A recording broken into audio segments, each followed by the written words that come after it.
Olá pessoal, meu nome é Ana Paula Della Corte, sou engenheira florestal, sou professora aqui na Universidade Federal do Paraná, no curso de Engenharia Florestal, do setor de Ciências Agrárias. Eu leciono as disciplinas na área de inventário florestal, basicamente na área do manejo florestal, de um modo geral, né? Trabalho bastante também com geotecnologias aplicadas à engenharia florestal. Leciono na pós-graduação também, né? No mestrado, no doutorado. Trabalho no mestrado e doutorado com a parte de distribuições probabilísticas e também com a parte de geoestatística aplicada à engenharia florestal. Trabalho também com alguns cursos de especialização aqui na Universidade Federal, né? Nós temos basicamente 2 cursos aqui no nosso departamento de especialização, um deles voltado ao manejo florestal de precisão e outro voltado aos projetos sustentáveis do modo geral, onde a parte florestal está inserida, né, nesse contexto. No âmbito então das geotecnologias aplicadas à engenharia florestal, que é o que eu vou conversar com vocês um pouco hoje, né, nós temos percebido muitas evoluções nos últimos anos para o setor florestal, né? Não só para o setor florestal, mas o setor florestal tem se beneficiado muito dessas evoluções, né? A gente tem percebido avanços, né, no contexto aí dos veículos aéreos não tripulados, os VANTs, também chamados como drones, né? Acho que muitos de vocês já devem ter visto muitas reportagens falando das suas aplicações, né, das mais diversas linhas dentro do contexto da engenharia florestal, né, desde a questão de inventários de sobrevivência, né, onde a gente pode então detectar, por exemplo, falhas de plantio, né, de forma antecipada, né, e fazer com que, por exemplo, nossas equipes de silvicultura possam retornar a campo rapidamente, né, ter ações mais precisas, né, e antecipadas que muitas vezes até podem nos reverter a custos bastante reduzidos quando comparados a atividades que eram então costumeiramente realizadas nas empresas anteriormente a essas tecnologias, né. Também acho que vocês devem ter visto algumas novidades, né, como notícias, por exemplo, como drones desenvolvendo ou mesmo transportando a questão de herbicidas, né? São notícias bastante recentes, né? São testes bastante recentes, né? Então, são tecnologias que hoje já estão aí, né, consumadas no mercado, que vêm para nos ajudar, para nos apoiar no contexto das nossas atividades florestais, né?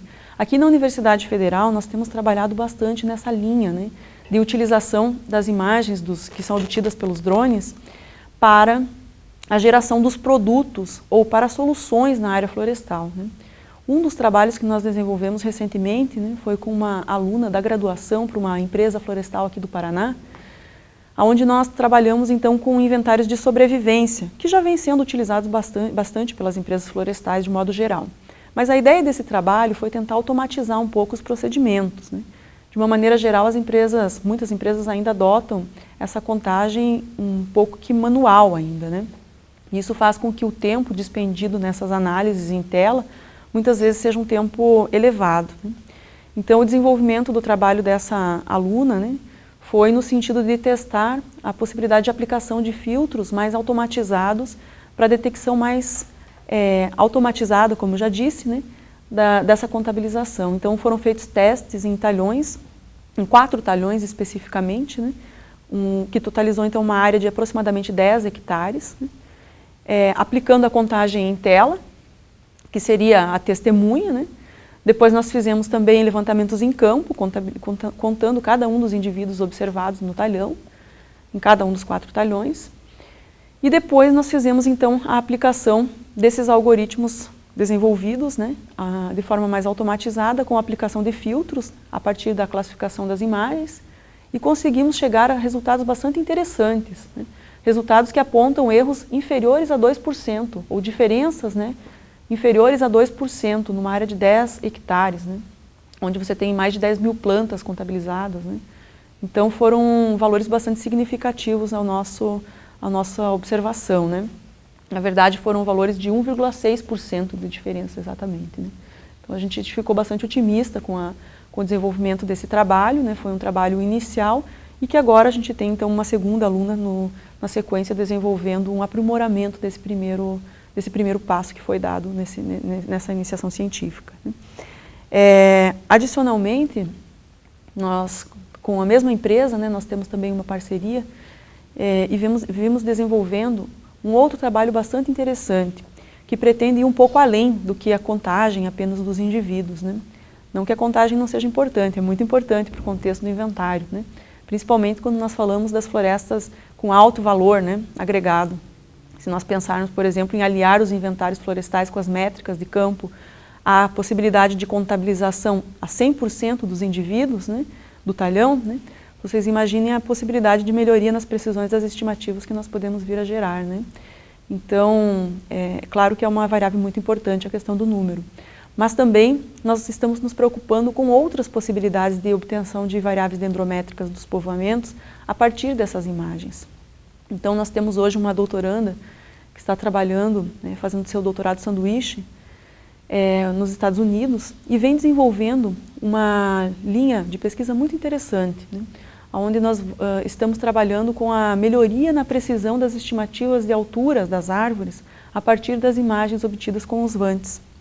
Então, como vocês sabem, a partir das imagens que são coletadas pelos vantes, né, nós conseguimos fazer o que a gente chama de modelos digitais de terreno, que servem para N operações florestais, não só para medição de alturas, né, ou elevações, mais precisamente, né, servem para, desde o microplanejamento da colheita, servem para planejamento de abertura de estrada, servem para planejamento de talhonamento, para várias operações, né. Mas servem também para que a gente possa ter as informações de elevação. E a partir do momento que a gente tem os modelos digitais de terreno elaborados, a gente também pode ter, né, a partir deles, ou posteriormente, né, a sua confecção, a confecção dos modelos digitais de superfície. Esses modelos digitais de superfície, eles são como se vocês imaginassem uma superfície que passa por cada um dos objetos que estão sobre o nosso terreno, né? Então a diferença do nosso modelo digital de terreno para o nosso modelo digital de superfície nos dá o que a gente chama de altura dos objetos, ou nos dá uma informação normalizada, né, que transforma de uma unidade de elevação para uma unidade de altura. Essa unidade de altura, né, ou esse resultado da diferença do MDS para o MDT, é que possibilita que nós obtenhamos então as alturas das árvores.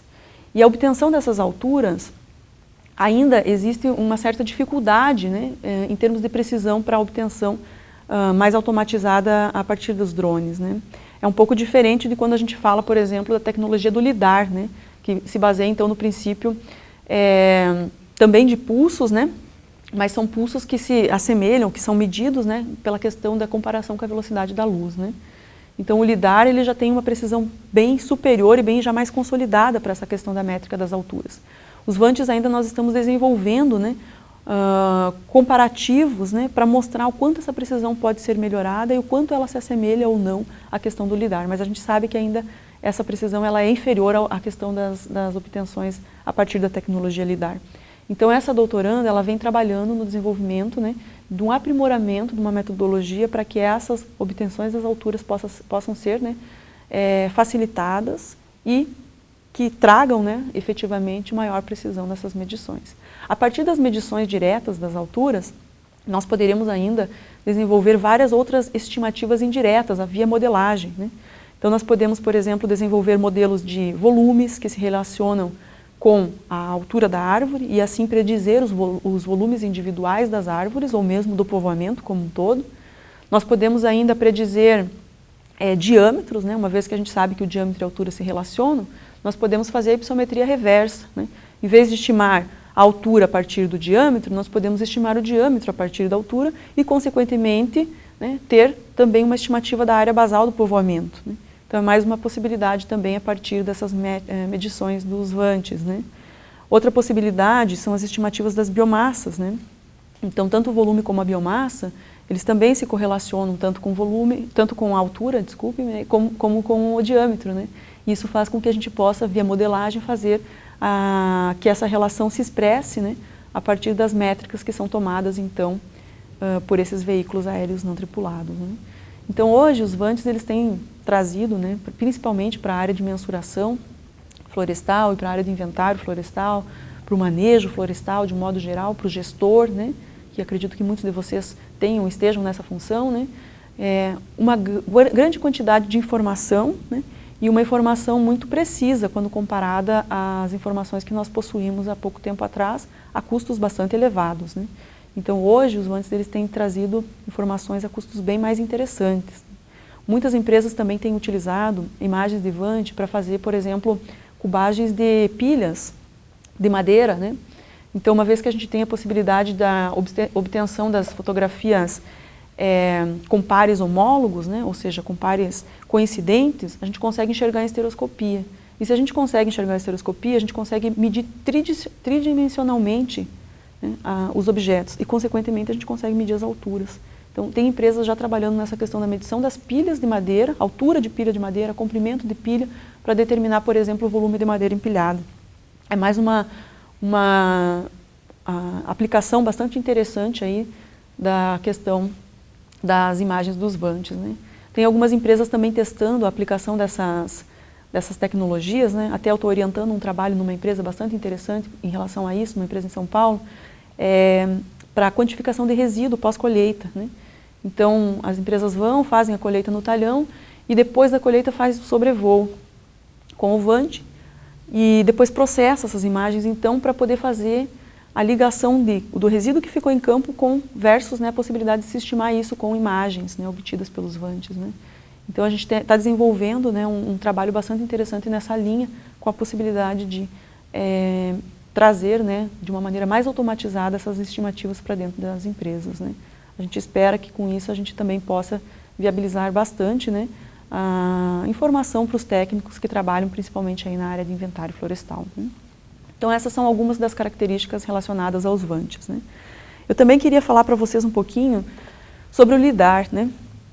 Acredito que muitos de vocês já tenham ouvido falar, né, a gente tem basicamente dois tipos de lidares aplicados na área florestal, aqueles que a gente conhece como lidares aerotransportados, né, que são transportados então por aviões, né, e tem aqueles os lidares terrestres, né, que são fixados então num determinado local da floresta e a partir deles então a gente faz a mira aos alvos que nos interessam, né. Então, são duas possibilidades bastante interessantes, cada uma com uma determinada finalidade, né. O lidar aerotransportado, ele tem como finalidade, né, o levantamento do povoamento como um todo, né, e faz com que a gente tenha a possibilidade de obtenção, principalmente, características da elevação do terreno, da modelagem da superfície, né, ou do modelo digital de superfície, e, consequentemente, também da altura dos objetos, né, uma vez que a gente pode trabalhar com a diferença de um menos o outro, modelo digital de terreno menos modelo digital de superfície. Então, a gente tem as alturas. Também possibilita que a gente delimite copas das árvores individuais ou mesmo área de copa de povoamento. Possibilita que a gente trabalhe com diâmetros de copas, né? E possibilita que a gente trabalhe com algumas estimativas indiretas via modelagem também, como estimativas de volume, estimativas de biomassa, estimativas de área basal, né? Nós escrevemos recentemente um trabalho bastante interessante com estimativas de biomassa, né? Aplicando modelagem em dados LIDAR de uma empresa florestal aqui no estado do Paraná, né, que fez um voo LIDAR em suas áreas e cedeu esses dados aqui para que a universidade pudesse desenvolver alguns trabalhos, em cooperação aí com um pós-doutorando que também está nos Estados Unidos, né, e nós desenvolvemos um trabalho bastante interessante, com estimativas de biomassa, né, com precisões abaixo de 10%, né, com erros abaixo de 10% ou precisões acima de 90%, né, para estimativas de biomassa. Também fizemos um trabalho muito interessante com esses mesmos dados relacionado à questão da estimativa de área basal com lidar aerotransportado, né? O que é um pouco desafio, porque a gente sabe que a questão da medição dos diâmetros, né, com sensores aerotransportados dessa forma, né, sempre fica um pouco prejudicado, mas nós conseguimos chegar a bons resultados, né, com erros abaixo de 15%. Na estimativa de área basal do povoamento como um todo, né? Então, isso nos deixou bastante confiantes e felizes com a aplicação dessa técnica, acreditando que essa técnica tem assim um potencial grande de ser aplicado nas empresas florestais. A gente sabe que ainda o fator custo da técnica ainda é bastante significativo e, portanto, a gente acredita que esse seja um grande limitador hoje para que as empresas usem isso de uma maneira ampla, né, ou em larga escala, né? Mas a gente acredita que à medida que a tecnologia se barateie, isso possa vir sim a ser aplicado de uma maneira mais ampla, porque a gente acredita sim no poder da técnica, a gente tem chegado a bons resultados, né? E esse foi um das nossas conclusões, né? Que a técnica tem sim potencial tanto para estimativa de biomassa quanto para estimativas de áreas basais, e a gente recomenda, claro, que à medida que seja viável também economicamente, que as empresas comecem a adotar isso como uma rotina, né? Conjugada às suas estimativas via inventário florestal em campo, né? É uma técnica bastante interessante. Esses 2 trabalhos, se vocês se interessarem, né, eu posso depois mostrar ou indicar alguns trabalhos interessantes para vocês lerem nessa linha, ou posso mesmo passar, de repente, a cópia desses 2 trabalhos que eu mencionei para vocês, tanto de biomassa quanto o de área basal, via LIDAR, tá? Bom, eu também gostaria de falar um pouco para vocês sobre a geoestatística, que é um tema que eu tenho trabalhado bastante aqui na universidade, né? Como eu mencionei para vocês, na pós-graduação aqui de mestrado e doutorado, eu tenho lecionado essa disciplina, né? E tenho trabalhado com algumas orientações nessa linha.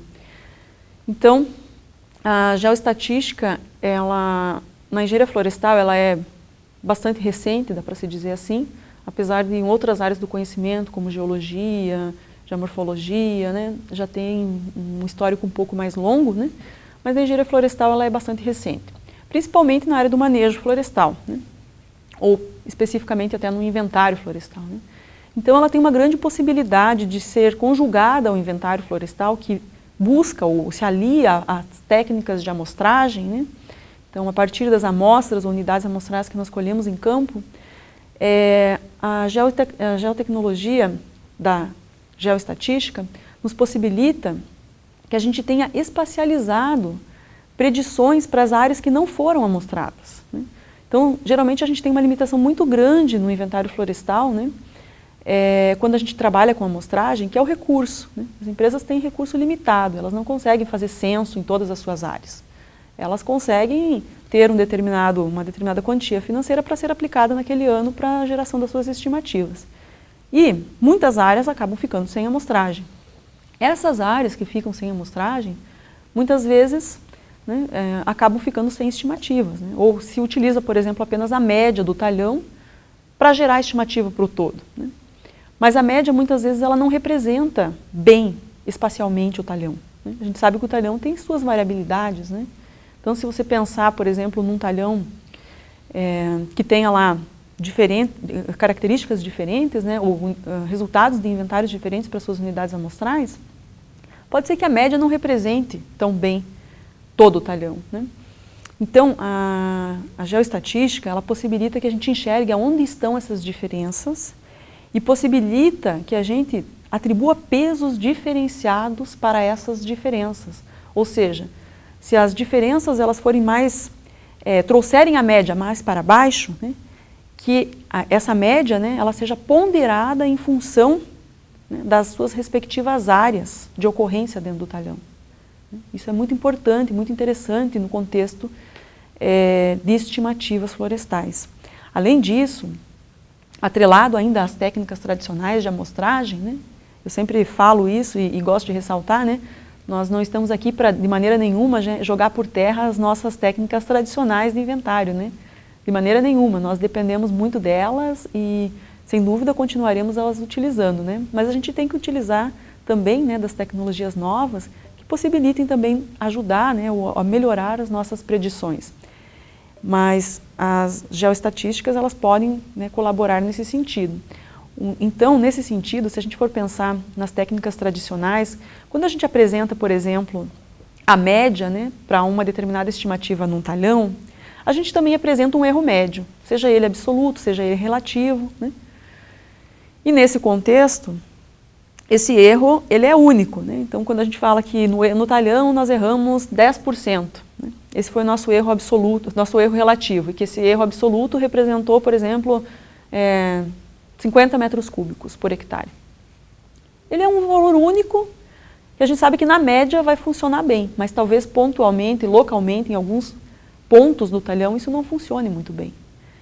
A geoestatística, ela possibilita que nós possamos enxergar aonde estão, dentro do talhão, os maiores erros e aonde estão os menores erros. Isso vai trazer um ganho para a empresa muito significativo no seguinte contexto. Imaginem vocês que vocês tenham lá um recurso finito, né? E sempre é finito para aplicação no inventário, né? E de repente você está fazendo ou aplicando unidades amostrais, implantando unidades amostrais em áreas onde você não tem tanta necessidade. De repente o teu erro já é baixo naquele local do talhão, mas tem uma outra parte do talhão onde a heterogeneidade é muito maior. É lá que você deveria concentrar a maior parte das amostras para melhorar a precisão naquele talhão, né? Então a geoestatística ela vai poder te mostrar como é que os erros estão se comportando dentro do talhão de uma maneira espacial, né? Então você vai poder enxergar onde estão os maiores erros, onde estão os menores erros, quais são as frentes que precisam ser mais atacadas, quais são as frentes que podem ser, né, diminuídas as intensidades, né? E isso vai te facilitar muito na questão do planejamento interno na empresa, né, do dia a dia do inventário, né, em relação ou em detrimento a apenas um único valor, por exemplo, de erro, que muitas vezes você fica amarrado, você fica sem muita condição, sem muita informação adicional para poder tomar uma decisão de implantar ou reduzir, por exemplo, intensidade amostral, né. Então a gente tem que se valer, claro, dessas técnicas que hoje estão aí, né, que já estão, de certa maneira, consolidadas na engenharia florestal, né, e elas podem, sim, contribuir demasiadamente para nossas operações. Uma outra aplicação muito interessante para as empresas que fazem classificação de produtividade, né, e têm seus talhões, por exemplo, classificados dentro do contexto de produtividade, diz respeito às classificações de sítio, a partir, né, das aplicações das geoestatísticas. Tem muitos trabalhos muito interessantes, inclusive aqui na universidade nós orientamos uma mestranda, né, em relação a isso. Ela fez muitas amostragens de solo, determinando características físicas e químicas do solo, aplicando a geoestatística para espacializar essas características físicas e químicas e correlacionando o crescimento da floresta com essas características físicas e químicas. E demonstrando, por exemplo, então, a possibilidade, né, de você demonstrar ou espacializar, via geoestatística, as regiões de maior produtividade, expressas por características físicas e químicas de solo, e as regiões de menor produtividade também expressas pelas mesmas características. Então, para as empresas, isso sem dúvida nenhuma também é um grande potencial. Bom, para ilustrar essa situação da geoestatística que eu acabei de mencionar, vou contar uma situação que eu vivi na minha carreira profissional, mesmo antes de entrar aqui na universidade, né? Então, era uma empresa em Santa Catarina, né, que tinha várias áreas, principalmente no litoral do estado, tanto de plantios de pinos quanto de eucaliptos, né? E essa empresa, ela queria, né, ou precisava na época, melhorar um pouco a sua questão da classificação de sítio, né? Então, eles tinham lá um sistema que já era tradicionalmente o usual, né, dentro da empresa, que era a aplicação da classificação de sítio pelas alturas as alturas de Asman, né, ou as alturas dominantes pelo método de Asman, né? Então eles faziam tradicionalmente a implantação das parcelas de inventário, iam lá, mediam, né, as proporções, a proporção das árvores dentro da unidade amostral, para repercutir nas 100 árvores mais grossas do hectare e tomavam suas alturas. E a partir disso faziam então as suas aplicações, ou as suas modelagens, né, das alturas dominantes a partir da idade de referência. Para os plantios de pinos, geralmente eles usavam as idades de 15 anos como referência. Para os plantios de eucaliptos, eles geralmente usavam a idade de referência de 10 anos. E faziam, então, a sua modelagem de sítio. Eles tinham 5 classes de sítio, era o que eles adotavam na época. E tinham lá cerca de mais de 15 mil hectares de florestas plantadas, ao todo, mais ou menos, dos 2 gêneros. E, num determinado momento, né, se detectou que as áreas do inventário, né, com essa classificação desse sítio existente, nas diferentes idades que a empresa possuía, né, apresentavam erros relativamente elevados, né, que se a gente fosse pensar, por exemplo, nos sítios para a questão da estratificação, né, não eram sítios que, digamos, poderiam repercutir ou baixar a questão da homogeneidade dentro dos estratos, né. Então a empresa vinha pensando como é que ela podia melhorar essa questão da estratificação para que ela pudesse diminuir o esforço amostral, ou seja, gastar menos dinheiro com o inventário florestal, né? Era o que eles queriam, né? Principalmente porque na época a empresa estava numa dificuldade financeira bastante grande, né? E eles vinham então pensando nessas alternativas, né? Então essa foi uma situação que eu vivi e a gente acabou desenvolvendo um trabalho muito interessante, né? Porque a gente propôs essa questão da amostragem de características químicas. Físicas não foram desenvolvidas na época, mas foram questões químicas de solo. Me lembro até hoje, então tinha, por exemplo, característica de troca catiônica, tinha pH, tinha alumínio, ferro, boro, vários elementos lá, macro e micronutrientes e também algumas outras características químicas de solo. Isso foi desenvolvido para a empresa e a gente chegou, depois de todas essas análises desenvolvidas, né, para esses 15 mil hectares, a gente chegou a resultados bastante interessantes para a empresa, porque a ligação das alturas dominantes com essa questão da característica física, com essa característica química do solo, chegou numa melhoria bastante interessante nos extratos da empresa, né? Então baixou bastante a intensidade amostral. Eu não estou bem recordada na época exatamente do número de unidades amostrais, mas era algo em torno de 7 a 8% a menos de unidades amostrais que foram aplicadas, ou que se conseguiu chegar na época, a partir da aplicação dessa técnica, né?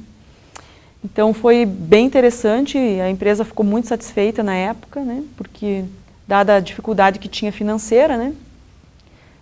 Chegar numa redução de custos no inventário, a gente sabe que implantar uma unidade amostral não é barato, né? A empresa chegou a ficar bastante contente nessa situação. Uma outra situação que eu também vivi, que também foi bastante interessante com a aplicação dessa questão da geoestatística, também numa empresa florestal, aqui não mais no sul do país, agora sim na região, no estado de Minas Gerais especificamente, foi com a espacialização, né, dos erros amostrais por talhão e depois com um planejamento mais fino e otimizado dos erros por talhão e do número de unidades amostrais aplicadas em cada talhão. E depois foi feito então um equacionamento das unidades amostrais visando a que os talhões, né, que possuíam maiores erros, né, deveriam ter maiores unidades e, consequentemente, os talhões que tinham menores erros, que ficavam abaixo do limite de erro pré-estabelecido no inventário, a gente poderia flexibilizar um pouco o número de unidades amostrais, diminuindo um pouco a intensidade amostral, para que essas unidades amostrais fossem colocadas ou alocadas nos talhões de maiores erros. Então foi um planejamento mais fino do inventário, subsidiado nos erros espacializados pela geoestatística. A empresa também ficou muito interessada nesse trabalho, né? E depois de desenvolvida ficou muito feliz porque realmente conseguiu baixar de uma maneira bem interessante o seu erro amostral para todos os talhões que tinham então erros bastante elevados, né? Bom, de um modo geral, pessoal, então eu tenho vários outros casos para contar, a gente pode conversar um pouco mais depois nos nossos bate-papos, né? Eu também queria falar a vocês que a universidade ela tem alguns cursos à distância, principalmente, e alguns outros presenciais, mas os à distância vocês podem consultar no site do peca.com.br ou peca.ufpr.br, temos 2 sites. Nós temos alguns cursos de extensão, de curta duração, geralmente de 2 a 3 meses, né? Alguns voltados para a área de inventário florestal, de plantadas, de nativas, outros voltados para essa área de geotecnologias aplicadas à engenharia florestal, onde a gente abarca essa questão dos vantes, essa questão do lidar, a questão das geotecnologias de um modo geral, né?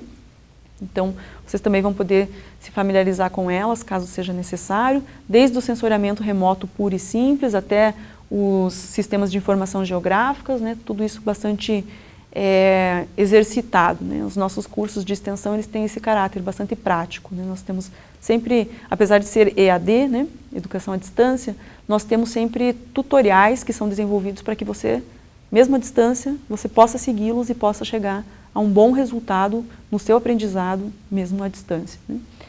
E para finalizar, eu também gostaria de reforçar a questão dos nossos cursos de especialização, né? O manejo florestal de precisão e o curso de projetos sustentáveis, né? Mudanças climáticas e mercado de carbono, onde a questão florestal também está inserida. Nós temos lá basicamente duas disciplinas que enfocam bastante isso, né? e também a parte de inventário de emissões de gás de efeito estufa, que também está abarcada dentro desse contexto e hoje faz parte também de uma das necessidades que muitas empresas florestais vêm sentindo e desenvolvendo no seu escopo. Tá bom, pessoal? Então eu fico à disposição de vocês e podemos conversar. Se vocês tiverem qualquer dúvida, qualquer demanda, né, eu sugiro que vocês me mandem um e-mail. Meu e-mail é anacorte@ufpr.br ou anapaulacorte@gmail.com. Também podem acessar o nosso site aqui do laboratório, que é biofix.ufpr.br. Fico à disposição de vocês então, pessoal. 30 minutos cravado.